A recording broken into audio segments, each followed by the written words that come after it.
All right, with our basic Wuji posture, we have our one dimension going up and down, and this is just maintaining all the conditions of having our weight distributed into our feet so our feet can spread out, having our knees lined up over our feet, sitting with my hips, dropping my tailbone towards the ground, gathering with my Quan, lifting with my head, sinking my shoulders, elbows heavy, palms spread open, center of gravity dropped down low.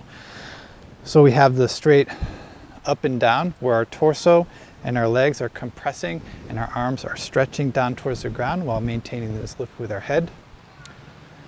We take that into 2 dimensions, going down into each leg. And then we add a 3rd dimension of rotation. So we have our hips and our waist that are going to rotate. A common error is to rotate with the knees and the ankles. We want to keep our knees neatly lined up over our feet and do the rotation with our Quan and our hips. And so I'm sinking my weight down into the ground through my tissues with rotation. And my center of gravity is sinking down nice and low. And this creates the pattern where we're using our whole body to evenly distribute the weight down into the ground and then also allow it to release. Again, like the metaphor of a bouncing ball. The ball gets compressed into the ground. Vertically it gets compressed. On the outside is expanded, and then boom, it pops back into shape. It's not that the ball is doing anything but just responding to the pressures put on it. So one way to train this with a partner is simply doing the same movement, relaxing, but letting your partner move you by pressing on either side of your chest. And what I'm not doing is I'm not anticipating the push. I'm not trying to move past it. I'm not trying to resist. I just simply exhale, sink my body, and allow it to move while maintaining this organization.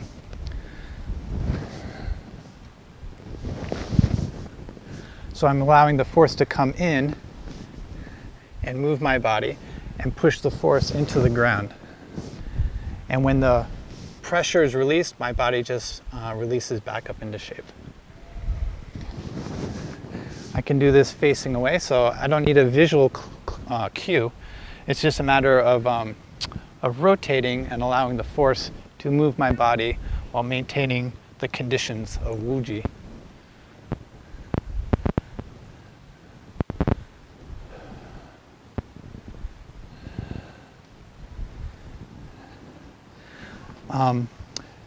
This receiving also is pushing. So if you just relax, so this shoulder goes back, but this shoulder goes forward.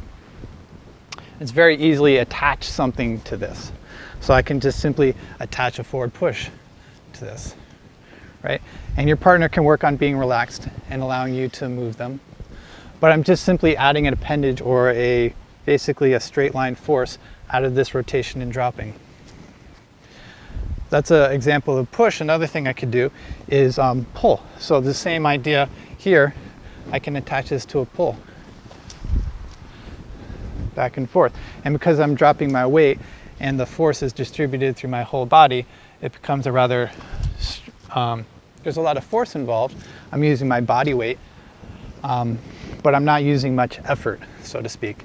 And then this is where you get into all the different expressions of martial arts, but it's all based on this rotation, sinking your weight, being organized, being aligned, using your whole body as a system to both absorb and put out force.